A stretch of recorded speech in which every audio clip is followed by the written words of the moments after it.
Okay, let's unpack this. Lithium. Mm. I mean, think about it. Hmm. For decades, that word, well, it probably made you think of a specific treatment, right? A small white pill for certain mental health conditions. Yeah, absolutely. That was its primary association for a long time. But now, fast forward, and it's the core of our phones, our laptops, and, the massive shift to electric cars. It's a wild trajectory, isn't it? From the pharmacy shelf to like the absolute forefront of global tech. Totally unexpected. And that's really what fascinates me, how these two worlds, which seem completely separate, The brain and batteries? exactly, the mind and, well, the power driving everything, Yeah. they're linked by this one single element. It's kind of amazing. It really shows how, something basic from the periodic table can just ripple outwards in ways nobody predicted. Absolutely. And that's exactly what we're diving into today, lithium. We're going to explore both sides of it, its role in neuroscience, and its huge importance now for energy. Yeah, think of it as exploring its like dual identity. Perfect. And to do that, we'll look at it through what? Four main angles. That's right, four key lenses. First, neuroscience and pharmacology. Yeah. What's it actually doing in the brain? Okay. Then the environmental science. Where do we get it? What's the impact? Right, the extraction stuff, Then the economics, the industry, the market forces. which have been pretty volatile lately. Oh, absolutely. Yeah. And finally, the geopolitics. Because this stuff is, well, it's becoming strategically critical. Okay, great. So we'll cover its history a bit, how it was discovered, and what's happening now, like the latest research. Exactly. The mission today is basically to give you a really solid, well-rounded picture of lithium, why it matters so much now. Sounds good. So where do we kick this off? The beginning. I think the logical place is its start in medicine, psychiatry specifically. It really began almost by accident back in 1949 with John Cade. John Cade, right. And it was, you said, serendipitous. Totally. Mm. He wasn't actually looking for a mood stabilizer initially. But his research led to this massive breakthrough. It was really the dawn of effective medication for bipolar disorder. Amazing. And its main job became treating bipolar disorder, helping with the manic highs and also the depressive lows, though maybe less so for depression. Primarily the mania, yes, but it does have effects on preventing depressive episodes, too. But how it works? Well, that's where it gets complicated, and honestly, still a bit mysterious. Okay, so what do we think is happening in the brain? Well, the leading theories revolve around how lithium affects signaling inside brain cells. It seems to inhibit certain enzymes, things like GSK3 and inositol monophosphatase. Right, those sound technical. They are, but basically these enzymes are involved in what are called second messenger pathways. Think of them like communication networks within the neurons. Lithium seems to kind of tweak these pathways, help stabilize It things. sort of dials things down or up as needed. In a way, yeah. But the exact mechanism, how it achieves that mood balance, we're still figuring out the finer details. It's an active area of research. But clinically, the results can be profound, right? I remember hearing something particularly striking about suicide risk. That's probably its most significant benefit, honestly. Long-term studies consistently show a major reduction in suicide risk for people with bipolar disorder who stay on lithium compared to other treatments or even a placebo. That's huge. Really life-saving. It absolutely is a very powerful effect. But it's not an easy medication to use, is it? There's something about the dosage being tricky. Extremely tricky. That's the major challenge. It has what's called a narrow therapeutic window, Meaning, meaning the dose that works effectively is really, really close to the dose that causes toxic side effects. oh, wow. Yeah, we're talking effective levels around, say, zero 0.6 to 1.2 milliequivalents per liter. But if you go above maybe 1.5 or 2.0, you're in the toxic range. You need constant monitoring. Exactly. Regular blood tests are absolutely essential to keep people in that safe and effective zone. I can imagine that alone is a burden, the constant tests. And then there are the side effects themselves. Yeah, definitely. Common ones include things like hand tremor, being really thirsty, needing to urinate more often, sometimes GI upset, weight gain. And I've heard cognitive effects, like feeling a bit dull. That's reported too, yeah. Cognitive dulling. And then there are long-term risks you have to watch for, especially potential impacts on the kidneys and the thyroid gland. Which again points back to needing those regular lab tests. Precisely. So between the hassle of the tests and managing the side effects, it sounds like sticking with lithium treatment could be really tough for some people. It absolutely can be. Adherence is a real challenge. Patients might find the side effects intolerable or the frequent blood draws just too inconvenient. It's always a balance the doctor and patient have to find. And of course, since lithium came along, other treatments have emerged, right?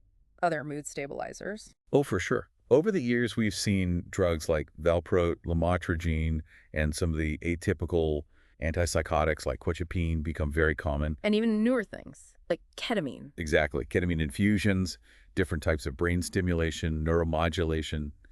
The landscape is definitely evolving. So where does lithium fit in now with all these options? It still holds a really unique position. Why? Because of that unmatched anti-suicidal effect we talked about. Right. And its strong ability to prevent both mania and depression long-term, its prophylactic effect.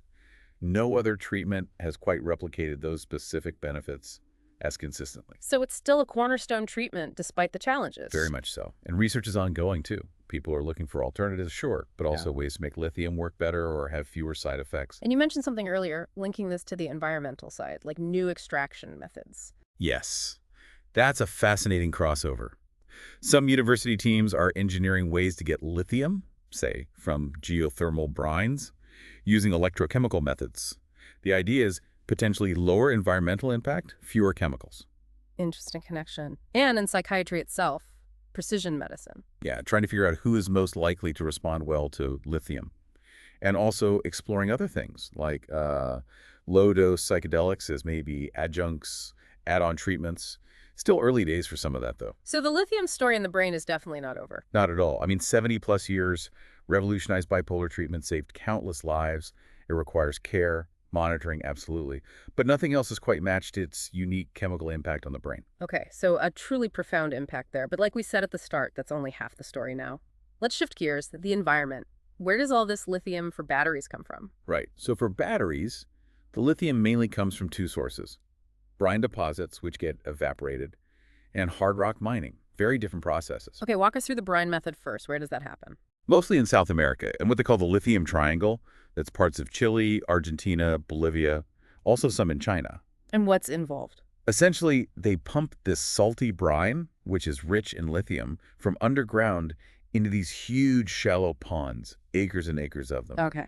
And then they just let the sun and wind do the work.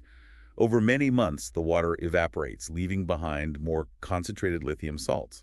Sounds slow. It is slow. And then that concentrated stuff gets processed chemically to produce lithium carbonate, which is what goes into batteries. Okay, so that's brine. What about the hard rock mining? That's more common in places like Australia. They're mining actual rock that contains lithium-bearing minerals, like spodumene. So like traditional mining, digging, blasting. Exactly. Drilling, blasting, crushing the rock. Then they have to roast it at really high temperatures and use chemicals to leach out to extract the lithium. Both sound pretty intensive. What are the environmental costs? Let's start with brine, because I remember hearing a shocking statistic about water use. You're right to focus on water. Brine extraction is incredibly water intensive. To get just 1 ton of lithium carbonate this way, it could use something like 500,000 gallons of water. 500,000 gallons. That's almost 2 million liters. It's an enormous amount. And remember, this is often happening in some of the driest places on Earth, like Chile's Salar de Atacama. So what does that do to the local environment? Well, estimates suggest that in the Salar de Atacama, lithium brine pumping has sucked up maybe 65% of the region's fresh water. 65%? Wow. Yeah. That puts immense strain on fragile ecosystems like wetlands and on the indigenous communities who rely on that same water. And there have been visible impacts, right? I read something about investigations there. Yes. Reports, like one in Wired, describe some really concerning things seen in Argentina and Chile. Contaminated streams used for irrigation. Lakes turning this weird, unnatural blue color. Landscapes scarred by huge piles of salt waste. That paints a pretty bleak picture. What about hard rock mining? What are its environmental downsides? It has its own set of significant costs. It also uses a lot of water and a ton of energy for all that digging, crushing, and processing. And waste. Big time. You get these large amounts of mine tailings, the leftover rock, after you take the lithium out, which need careful management. Plus, the whole process generates greenhouse gases. Do we know how much? Like a carbon footprint? Estimates vary depending on the energy source, but some figures suggest around maybe 18 tons of co-euro equivalent for every ton of lithium produced from hard rock. Okay, so neither method is exactly green. But you mentioned innovation. People are trying to find better ways, especially for brine. Absolutely. Hmm. There's a huge push towards something called direct lithium extraction, or DLE. DLE, what's the idea there? The goal is to pull the lithium directly out of the brine without needing those giant evaporation ponds and the months-long waiting time. Oh, Different DLE methods use things like special membranes or resins that grab the lithium ions or specific solvents. Some claim they can recover over 95% of the lithium and the water. and potentially leave behind 98 or 99% of the water. That's the big selling point. That sounds much better for water conservation. It definitely holds promise. But it's important to be realistic. Many DLE processes still need quite a bit of water, though maybe less than evaporation. Some newer plants are reporting figures like 180 metric tons of water per ton of lithium. Still a lot, but much less than 500,000 gallons. Exactly. And companies are also working on better water recycling within their processes. One U.S. startup reported getting back like 98.5% of their processed water. And you also mentioned geothermal brines earlier as another potential source. Yeah, that's really interesting. Geothermal power plants bring up hot, salty water, and sometimes that water has lithium in it. So, piggybacking on geothermal energy. Kind of. A study showed you could use an electrochemical method to grab that lithium, potentially using fewer chemicals and having a lower carbon footprint. Still developing, but promising. Okay, so that's extraction. What about the other end? When batteries die, can we get the lithium back out? Recycling. That's the other huge piece of the sustainability puzzle. Battery recycling. Creating a circular economy for these materials. Is it happening?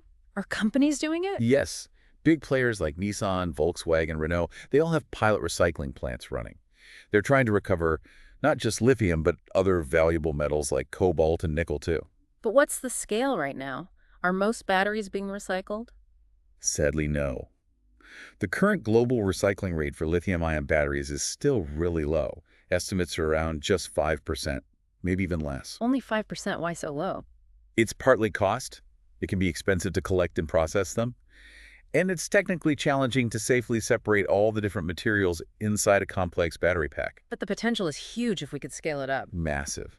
More recycling means less need for new mining, reducing those environmental impacts we talked about. It keeps valuable metals in use instead of landfill. Are governments pushing for this? Definitely. You see major investments and policy pushes in the U.S., the EU, China, all aimed at boosting battery recycling capacity, driven by regulations, sustainability goals, and, frankly, supply chain security.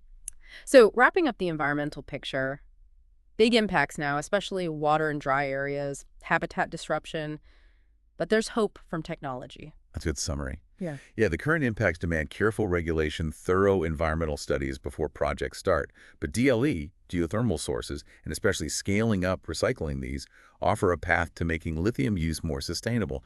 We just need to pursue them aggressively as demand keeps soaring. Okay, mind, planet, now, money. Let's talk economics. What's driving the lithium market? Overwhelmingly, it's batteries. Simple as that. Electric vehicles and grid-scale energy storage. Those applications now make up something like 85% of all lithium consumption. 85%. And production has ramped up incredibly fast to meet that, right? Explosively fast. We went from maybe 82,000 tons globally in 2020 to somewhere between 180,000 and 240,000 tons by just 2023, 2024. Wow. Can you give specific numbers for recent years? Sure. In 2023, global production, if you exclude the U.S. for a sec, was up about 23% to roughly 180,000 tons. And the forecast for 2024 was looking like maybe over 240,000 tons. That's a huge increase. But then things changed, didn't they? I heard about a surplus. Supply actually got ahead of demand. That's exactly what happened. The miners ramped up so fast, and maybe EV growth predictions were slightly too optimistic in the very short term, that suddenly there was more lithium being produced than the market needed right then. So an oversupply. How big? Analysts were talking about annual surpluses around 150,000 to 175,000 tons for 2023 and 2024. A significant cushion. And when supply outstrips demand, prices fall. Dramatically. It was a cliff dive. Battery-grade lithium carbonate in China, a key benchmark, went from like $76,000 a ton in early 2023. 76,000. Down to about $23,000 by November 2023, and then kept falling. By early 2025, prices were near four-year lows, around $9,500 a ton. Under 10,000 from almost 80. That's insane volatility. How did the industry react? Predictably, cost-cutting became the mantra. New projects got delayed or put on hold. Some existing mines even idled production temporarily to try and rebalance the market. But despite that short-term roller coaster, the main long-term driver is still EVs, isn't it? Demand is still growing overall. Oh, absolutely. EV sales globally still jumped significantly in 2023. Battery demand overall was up maybe 40% from 2022. The IEA figured battery-specific lithium demand hit around 140,000 tons in 2023. That's still up 30% year over year. So why the oversupply then? Just a temporary mismatch? Pretty much. Maybe EV growth wasn't quite as explosive as some models predicted in certain markets. Plus, things like China cutting back some EV subsidies had an effect, tempering demand growth just enough for supply to get ahead. Okay, so what's the crystal ball say now? Will this surplus last? Most forecasters think the market will tighten up again, maybe swinging back towards a deficit by around 2026 or so. Because fundamentally, almost all the new battery types still rely heavily on lithium. And while supply ramped up fast, it might start to plateau a bit. Plus, you've got emerging tech like solid-state batteries. Right, the next generation stuff. Exactly. Solid-state lithium metal anodes. Right. If those take off, they could drive another big surge in lithium demand down the road. And who are the big companies playing in this space, investing all this money? You've got established mining giants getting bigger in lithium, like Rio Tinto making acquisitions, aiming for huge capacity. Like 200,000 tons a year. Something like that by 2028, yeah. Then you have the traditional lithium players like Albemarle and SQM expanding their brine operations. And China. Huge players there, too. Companies like Ganfeng and Tianqi are investing heavily in mines all over the world. Australia, Africa, South America. Are car companies getting involved directly, too? Like Tesla? Definitely. Huh. Tesla is helping fund the Thacker Pass mine in the U.S. Other automakers are signing long-term deals, Sogenite offtake agreements, to lock in their future lithium supply. It's vertical integration happening. So summing up the economics, massive investment wave driven by EVs and renewables, huge production increases, but then this crazy price crash due to temporary oversupply. Exactly. Boom. From 2021-22, then the bust through 2024. Forecasts are mixed, but many see it bottoming out and potentially getting tight again by 2026. Key numbers to remember. Consumption around 180, 240K tons now. Prices swinging wildly from near 80K down below $10. And EV battery demand still growing at like 30-40% a year, underlying it all. It's a dynamic market, to say the least. Okay. Mind, planet, money. That leaves geopolitics. Lithium isn't just a commodity anymore, is it? It's strategic. Absolutely. It's emerged as a critical, strategic mineral. Having a secure supply is now seen as vital for any country wanting to lead in clean energy. So where is it actually produced right now, the big players? Currently, Australia is the biggest producer by volume, around 86,000 tons in 2023. Then Chile, about 44,000 tons. China's significant too, around 33,000 tons. And Argentina with nearly 10,000. But you mentioned earlier the reserves are different. Where's the most lithium actually in the ground? Right, important distinction. The biggest known reserves are in South America. Bolivia has estimates of maybe 23 million tons. Argentina, around 22 million. Way more than Australia's reserves. Yeah, Australia's estimated around 8.7 million tons. But the catch is, Bolivia, despite having the most, has really struggled to actually get it out of the ground commercially. Okay, so production leaders aren't necessarily reserve leaders. That's interesting. And China's role. It goes beyond just mining, right? You mentioned processing. Massively beyond mining. China absolutely dominates the midstream processing, taking the raw lithium carbonate or hydroxide from mines and refining it into the super pure battery-grade chemicals needed. How much control do they have? Reports suggest China controls something like 70% of global lithium processing capacity. 70%. That's huge dominance. Can you give an example? Sure. Think about Greenbushes in Australia, world's biggest hard rock lithium mine. It's in Australia, right? But a Chinese company, Tianqi, owns 51% of it. The U.S. company, Albemarle, has the other 49%. So even Australian mines feed into Chinese processing dominance. Often, yes. And Chinese companies have invested billions in South American projects, too, securing rights to salt flats, building processing plants there.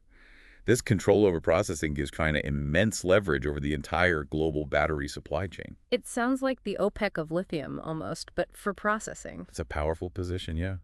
Which is why other governments are now scrambling, classifying lithium as critical. So what are countries like the U.S. or in Europe doing about it, policy-wise? A lot of focus on building domestic supply chains. The U.S. has the infrastructure law putting like $1.6 billion into U.S. lithium projects. The Inflation Reduction Act has tax credits for EVs and batteries made with domestic materials. Trying to incentivize production at home. Exactly. And building alliances, U.S. deals with Japan, Australia, Canada on critical minerals. The EU has its own targets to build a battery value chain, though they still import most raw materials. What about the South American countries with the big reserves? Are they changing the rules of the game? We're seeing shifts there too. Bolivia and Chile have talked about, or are moving towards, more state control, redefining contracts. Yeah. Chile launched a national lithium strategy in 2024, opening new areas but with more state involvement and partnerships. And Argentina? Argentina's seen reforms too, trying to attract investment but maybe under new terms. Lots of joint ventures happening, often with Chinese backing, like those Lithium Americas projects. So these resource-rich countries are trying to get a better deal, basically. You could say that they're being courted by everyone, the West, China. It's clear that lithium is the white oil, as some call it. Control of these supply chains really influences who leads the EV race. And from the U.S. perspective, it's about national security, Mhm. diversifying away from China. That's a huge part of the narrative, yes, Yeah. reducing that dependency. Meanwhile, China continues to use things like its Belt and Road Initiative to secure mining deals in Africa, Latin America, Hmm. locking up resources. So it's this complex global chess game playing out. Absolutely. Australia and Chile led production now. China dominates processing. Competition is fierce, driving government policy, company strategies like vertical integration and reshaping alliances. Control over lithium this decade could genuinely shift the balance of green tech power globally. And all this analysis, it's coming from reliable sources, right? Industry reports, government data. Yeah, we're drawing on things like USGS and IEA reports, journalistic investigations from places like Wired and Reuters, academic work, trying to get that full 360-degree view of these really complex dynamics. Well, this has been quite the journey through the world of lithium. It's really remarkable, isn't it? How this one element is so crucial, both for, mental health and for the future of energy. It truly is. That dual existence is what's so striking. A medical lifeline for over 70 years, and now this absolutely essential piece of the sustainable technology puzzle. It definitely leaves you with a lot to think about. Considering those environmental costs we discussed, the water use, the land impacts, and then layer on the intense geopolitics. How do we actually balance all of that? Our desperate need for clean energy versus doing it responsibly, ethically? That's the question, isn't it? Yeah. There are no easy answers. It really highlights the incredibly complex web-connecting science, the environment, economics, global politics, all woven into the technologies we rely on every day. Makes you wonder what other seemingly simple materials around us hold similar hidden complexities for our future. Exactly. It's a good reminder to keep exploring, keep questioning the origins and impacts of the things that shape our world. Absolutely. A fantastic point to end on. Thanks for joining us for this deep dive.